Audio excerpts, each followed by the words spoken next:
Hello everyone, welcome to Vipedia. I am Sarthak, senior faculty Vipedia. आपके लिए लेके आया हूँ एक और इम्पॉर्टेंट वीडियो ऑन हिस्ट्री। आज का लेक्चर का टॉपिक है अपना हिस्ट्री एंड हिस्ट्री के अंदर दिल्ली सल्तनत। आज दिल्ली सल्तनत से रिलेटेड जितने भी इंपॉर्टेंट एमसीक्यूज हैं उनमें से कुछ क्वेश्चंस को हम आज डील करेंगे। सारे के सारे क्वेश्चंस बहुत इंपॉर्टेंट है आपके लिए। अपने एसएससी एग्जाम में कहीं बहुत सारे वेरियस एग्जाम्स में पूछे हुए ऑलरेडी, तो that is why it is very very important for your upcoming exam of SSC CGL which will be going to conducted in 2024. Right, so without wasting any time, let's start our video. But before starting our video, I was very wonderful information with you to share. अभी पीडिया ने आपके लिए exclusively SSC CGL exam के लिए अपने एक full course launch कर रखा है, जहां पर आपको सब कुछ मिलेगा। Online lecture, offline lecture, right, test series, आपकी PDFs, mentorship, everything everything will be covered under this course, जहां पर आपको सिर्फ सीजीएल के नहीं, इनफैक्ट ये वाला जो कोर्स है आपका सिर्फ सीजीएल के नहीं, बाकी जो एसएससी के एग्जाम्स हैं उनके लिए भी इक्वली रेलिवेंट है। वो भी डेफिनेटली वो इसमें भी हेल्प करेगा आपकी। एंड द बिगेस्ट थिंग, आपके लिए एक्सक्लूसिव ऑफर में लेके आए हम, सिर्फ और सिर्फ 4999 के अंदर लॉन्च कर रहे हैं। 5000 ही पूरे नहीं, 4999 में को पूरा फुल कोर्स, कहीं जाने की जरूरत नहीं पड़ेगी आपको। एक ही जगह पर एक ही एक्सेस के थ्रू आपको सारी की सारी की प्रिपरेशन कंप्लीट हो सकती है। Right, so if you ask me, इससे अच्छा ऑप्शन शायद ही आपको कहीं मिलेगा प्रिपरेशन के लिए। इसका रजिस्ट्रेशन लिंक नीचे डिस्क्रिप्शन में अवेलेबल है। सपोर्ट नंबर पे कॉल करके आप कोई भी अपनी क्वेरी को रिजॉल्व कर सकते हैं। You will get everything there. कुछ भी है you can ask us freely, don't worry about it, because अभी मीडिया कभी भी प्राइस को आपकी प्रिपरेशन के आगे नहीं आने देगा। Affordability can never be a hindrance. Abhipedia का ये मानना है कि affordability can never, should never be the hindrance in front of your career. That is why हम इतने अफोर्डेबल प्राइजेस पे ऐसे ऐसे इनिशिएटिव आपके लिए लेके आते रहते हैं। Right, and with this let's start, but just one more thing, the WhatsApp group, इसका लिंक नीचे बायो के अंदर प्रोवाइडेड है। This WhatsApp group is absolutely free. Join this WhatsApp group and what is it about? यहाँ पर आपको कोई भी एग्जाम रिलेटेड क्वेरी है, right, you can ask us freely. कोई इशू नहीं है, हम पूरा अपना ट्राई करेंगे आपकी क्वेरी को रिजॉल्व करने का जितनी जल्दी हो सके। As soon as possible we will try to resolve the queries of yours. Right, अगर मैं आपकी जगह होता तो अभी के वीडियो को पॉज करता, इस WhatsApp ग्रुप को तो अभी के भी ज्वाइन कर लेता। Right, and by the way it is absolutely free, कोई चार्जेस नहीं है इसके। Okay, next let's start with the first question of the day.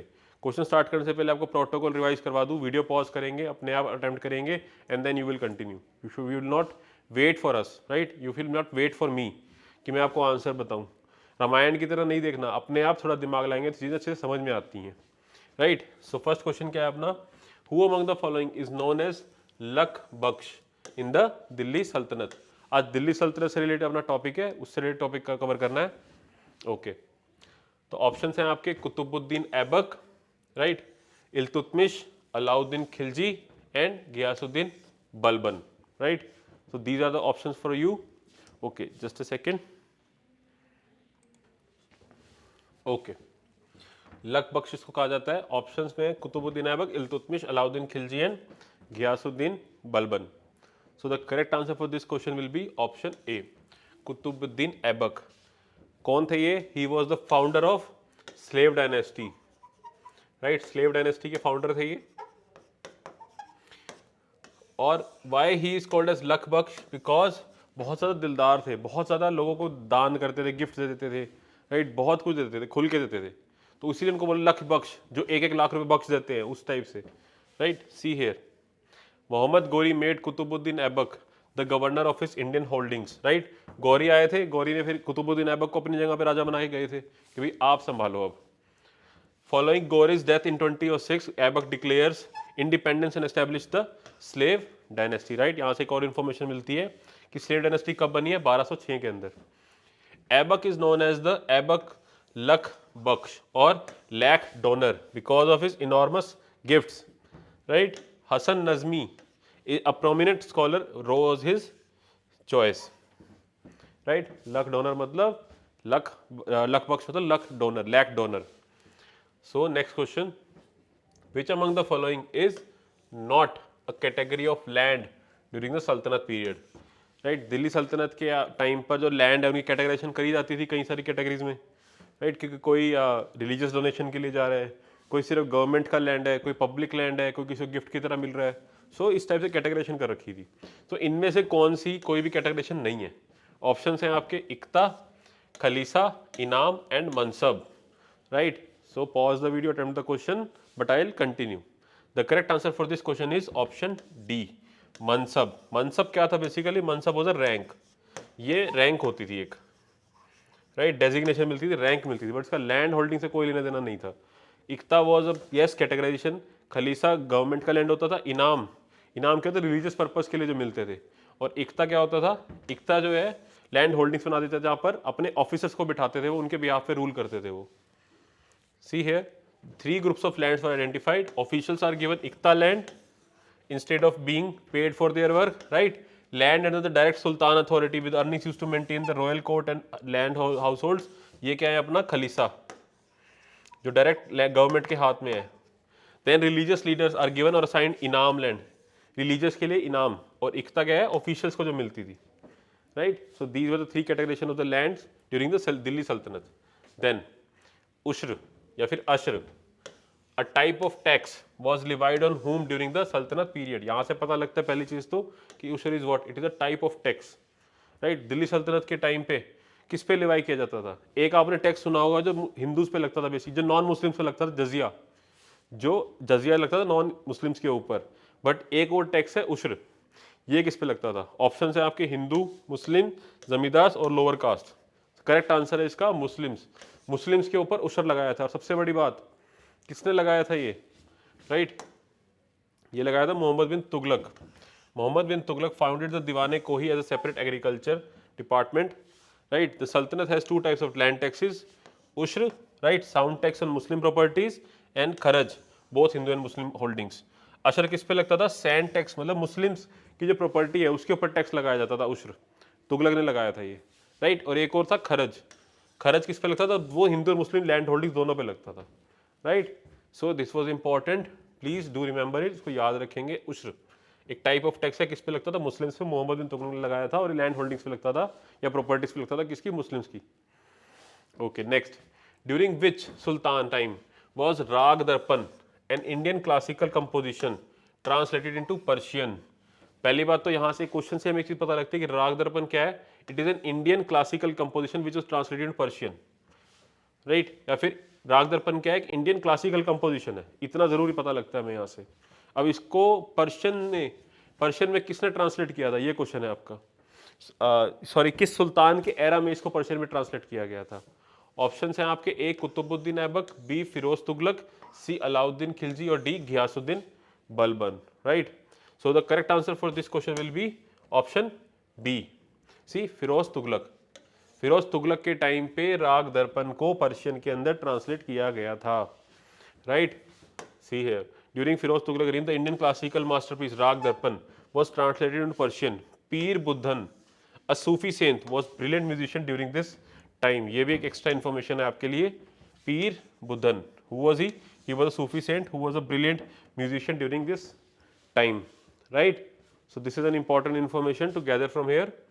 Next, what were the provinces called during the Sultanate period?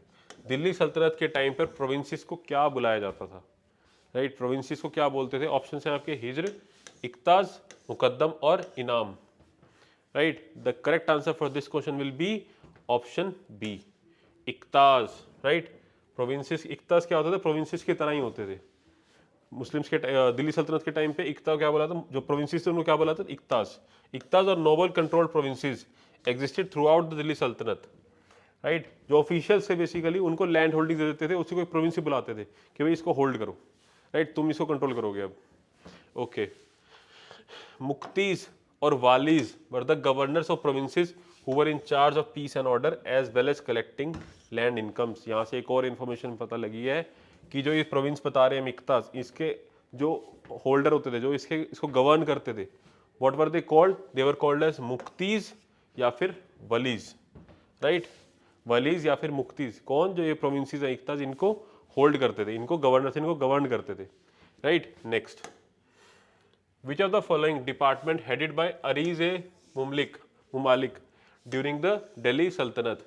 जो ये अरज ए मुमालिक था, right, एक department था, ये किस चीज को होल्ड डिपार्टमेंट लीड करता था, right? It was the department of what, right? Question है आपका ये। ऑप्शन है first, A revenue, B land, C military या D justice, right. So the correct answer for this question will be option C, military department. C अर्ज मुमलिक, right. I hope I am pronouncing it right, but if I am not तो I apologise for that. अगर इसको ममालिक नहीं बोलते हैं, मुमलिक बोलते हैं, उससे ज़्यादा फर्क पड़ता नहीं है बाय द वे, ठीक है। बाय द वे इसमें आपको क्या चीज़, एक चीज़ और का ध्यान रखना है कि दिल्ली सल्तनत के टाइम पे जितने भी डिपार्टमेंट्स थे आपको उन सबके बारे में पता होना चाहिए, नॉट जस्ट मिलिट्री या अर्ज ममलिक, आपको सारे के सारे पता होने चाहिए। सो बस एक बार kindly go through all this departments. और अगर आप खुद नहीं करना चाहते हैं तो जस्ट टेक रेट विद अविपीडिया, हम आपके लिए आगे क्वेश्चंस के अंदर तो वो लेके आ ही जाएंगे, right. Everything will be covered, just stay connected with Wikipedia. Okay, next C, answer C, the military department of दीवान अर्ज डायरेक्टेड बाय अर्ज मुमलिक, right, was in charge of recruiting soldiers and running the military department. Balban established the military department. किसने establish किया था अर्ज मुमलिक को? बलबन ने, right, which was later improved by Alauddin Khalji, right। इसको खलजी ने इसको और अच्छे से improve भी किया था, but establish किसने किया था इसको? बलबन ने। ओके, नेक्स्ट, द दीवानी रसालत, द दीवान रसालत headed by सदर was related to which department, right। दीवान रसालत which was headed by सदर, जहां पर ये वर्ड है ना सदर, आपके लिए एक हिंट होना चाहिए बाय द वे। ऑप्शंस हैं आपके religious affairs, military affairs, political matters या फिर रेवेन्यू अफेयर्स। ओके, सो जहां पर भी ये वाला वर्ड आ जाए ना सदर, बेसिकली वो रिलीजियस मैटर ही होता है हमेशा, ये आपके लिए एक हिंट है। तो दीवान रसालत, राइट, ये किससे होना चाहिए, किससे रिलेटेड होना चाहिए? C, option A, religious affairs. So the correct answer is A, option that is religious affairs. See, Diwan Rasalat was a religious affair department led by Chief Sadr. It gave finances for mosques, tombs and madrasas to be built and maintained. Right? So दीवाने सदर किससे related है? Religious affair से। दीवाने, इसको दीवाने सदर भी बोल दिया जाता है वैसे। It is sometime also called as दीवाने सदर। सो डोंट गेट कंफ्यूज, अगर दीवाने सदर भी पूछे तो वो भी क्या अपना रिलीजियस अफेयर से रिलेटेड ही है, राइट। दीवाने रसालत पूछे या दीवाने सदर पूछे, दोनों किससे? रिलीजियस अफेयर से रिलेटेड है। Okay, next, which among the following was the most powerful post during the सल्तनत पीरियड?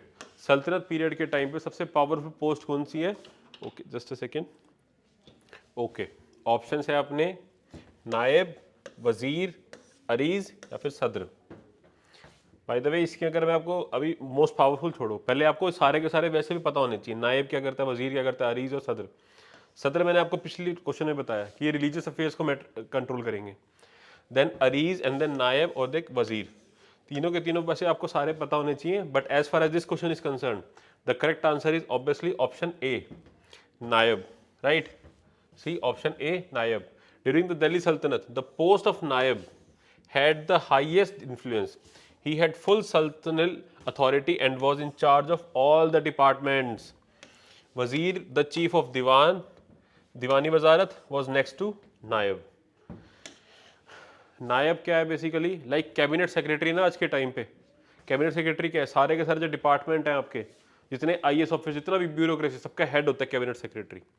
सेम नायब was that kind of post. नायब उस टाइम के कैबिनेट सेक्रेटरी होते थे, आप उससे रिलेट कर सकते हो। जितने भी डिपार्टमेंट है, जो भी सबके हेड है वो नायब।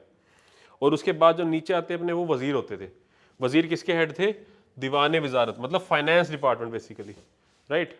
बेसिकली रेवेन्यू हेड है एक तरीके से, हो फाइनेंस मिनिस्ट्री के भी हेड है वो, राइट। तो वजीर नायब के नीचे हैं, सबसे ऊपर कौन से? नायब, ठीक है। इस क्वेश्चन के थ्रू आई होप आपको ये रिमेंबर रहेगा कि जो नायब कौन है और वजीर कौन है, सदर कौन है, और यहाँ पर आपको अरीज, जो तीसरी नियम यहाँ पे अरीज, ये आपका होमवर्क है। You have to find out कि अरीज किस डिपार्टमेंट को हेड करते थे और इनके क्या पोजीशन थी, क्या डेजिग्नेशन होती थी इनकी, राइट। अच्छे क्वेश्चन है, माइंड यू, बहुत अच्छे क्वेश्चन है, पूछे हुए क्वेश्चन सारे एग्जाम्स के अंदर। That is why I have included all this questions in this lecture. Next, Ibrahim Lodi fought with whom in the first battle of Panipat, right. First battle of Panipat के अंदर इब्राहिम लोदी की किससे फाइट हुई थी? 3 बैटल हुई है पानीपत की, तीनों के तीनों इंपॉर्टेंट है, स्पेशली फर्स्ट और सेकंड बैटल तो ज़्यादा इंपॉर्टेंट है। बाय द वे थर्ड भी इंपॉर्टेंट है, आपको तीनों ही पता होनी चाहिए। कुछ डेट्स होते हैं, कुछ फैक्ट्स होते हैं जो कि पुराने हैं, स्टिल बहुत रेलिवेंट है। एक एक मार्क्स इंपॉर्टेंट होता है, आपको सब कुछ गैदर करके जाना है, अपनी तरफ से कोई कमी नहीं छोड़ के जानी। Option A Babar, B Balban, C Maharana Pratap और D Akbar, right. So Ibrahim Lodi किससे फाइट हुई थी? Definitely option C, Maharana Pratap. Oh sorry, wait a second, Maharana Pratap नहीं, sorry, it is Babar. I apologise, the correct option is option A, Babar, right. Maharana Pratap तो बाद में आएंगे, अभी नहीं। बाबर के साथ हुई थी, और इसी फर्स्ट बैटल ऑफ पानीपत का क्या इंपॉर्टेंस है, इसकी वजह से मुगल डायनेस्टी का एस्टेब्लिशमेंट भी हो गया था कहीं ना कहीं, राइट। मुगलों की एस्टेब्लिशमेंट भी होगी थी इसके साथ से ही, right. So C, the ruler of Punjab Daulat Khan Lodhi was enraged by Ibrahim's arrogance and asked Babur to invade India, right। Ibrahim Lodhi के चाचा थे जो दौलत खान लोधी, उन्होंने खुद बुलाया था बाबर को कि आओ इब्राहिम लोधी पे अटैक करो, राइट। चाचा नहीं करवाया था। In the first battle of Panipat Babar marched against Delhi and defeated and killed Ibrahim Lodhi in 1526। ये डेट इंपॉर्टेंट है, 1526 किसकी डेट है ये? फर्स्ट बैटल ऑफ पानीपत की। फर्स्ट बैटल ऑफ पानीपत की डेट क्या है? 1526, राइट। दीवाने वजारत is an department, okay. So next, he was the governor of Multan and founded Sayyid dynasty, right. Question है आपसे, फाउंडर कौन है सैयद डायनेस्टी का? बेसिकली मुल्तान के गवर्नर भी हैं, बट क्वेश्चन आपसे पूछ रहा है कि सैयद डायनेस्टी के फाउंडर कौन है। वो गवर्नर ऑफ मुल्तान भी थे। ऑप्शन हैं आपके, A Mohammad Shah, B Bahram Shah, C Khizr Khan और D Alam Shah. Okay, so the correct answer for this question is option C, which is Khizr Khan. Khizr Khan was the founder of what? Sayyid dynasty. See, Timur appointed Khizr Khan as governor of Multan prior to his departure from India. He conquered Delhi in 1414 and created the Sayyid dynasty, right? So Khizr Khan was the founder of what? Sayyid dynasty, right? Next, Diwan-e Kohi. Diwan-e Kohi was related to which department during the Delhi Sultanate period? Diwan-e Kohi बहुत important department है Diwan-e Kohi। Option है आपके land, revenue, agriculture और D justice, right? The correct answer for this question is option C, agriculture. See, Muhammad bin Tughlaq launched a separate department for agriculture, Diwan-e-Kohi. Muhammad bin Tughlaq, who is also called as the Mad King, because उनकी जो policies थी काफ़ी पास हुई, काफ़ी fail हुई, but mostly इनकी सारी policies because of certain reasons fail हो गई थी। और इन्होंने कई सारे डिपार्टमेंट्स का भी इनोग्रेशन किया था, जिसमें से एक था दीवान-ए-कोही, which was related to agriculture department था ये। Next, Who among the following sultan constructed the famous Alai दरवाजा? अलाई दरवाजा किसने बिल्ड किया था? ऑप्शन है जियादुद्दीन बरौनी, मोहम्मद बिन तुगलक, अलाउद्दीन खिलजी या फिर Ghiyasuddin Balban. C, the correct answer for this question is option C, which is Alauddin Khilji. He constructed the famous Alai Darwaza. किसने बिल्ड किया था अलाई दरवाजा? अलाउद्दीन खिलजी ने, right. Okay, just a second. Okay, so Alauddin Khilji ने क्या फाउंड किया था? Alai Darwaza. Okay, so with this we have reach the end of our video. Once again WhatsApp group की बात बता रहा हूँ आपको, जहाँ पर क्या है अपनी सारी क्वेरीज को रिजॉल्व कर सकते हो, एब्सोल्यूट फ्री है ये। इसका लिंक नीचे बायो में, kindly please join this as soon as possible. And one last important thing is the Microverse. Now what is Microverse? ये अभिपीडिया का एक बहुत अच्छा इनिशिएटिव है, जहाँ पर आपको मान लो पूरा मॉड्यूल नहीं परचेज करना है या पूरा कोर्स परचेज नहीं करना, आपको सिर्फ एक टॉपिक वीक है आपका, क्वांट के अंदर कोई पर्टिकुलर टॉपिक है या जीएस के अंदर कोई पर्टिकुलर टॉपिक है, तो आप सिर्फ उस पर्टिकुलर टॉपिक के लिए पे कर सकते हैं और अपनी प्रिपरेशन को कंप्लीट कर सकते हैं। And Microverse is the solution for that, right. And how to access Microverse I will just show you. Okay, so for that just log into Abhipedia website, abhipedia.abhimanyu.com. From here choose exam, scroll down, go to SSC CGL. Okay, now scroll down, go to microverse, right? यहाँ पर ना mobile number enter करें, right, OTP डालें, and then for example let's say आपको quant के अंदर जाना है, राइट, क्वांट पे क्लिक करें and see here mixture and alligation 47 rupees, number system and all that, आपको सारे के सारे कोर्सेज यहाँ पर अवेलेबल करा दिए जाएंगे। So it is a wonderful initiative. In whatever way you want to join with Wikipedia, you have all the options, full course, module course, micro course, right? जैसे भी आपको सही लगे। And with this, I wish you all good luck till our next video. Take care and bye bye. Thank you.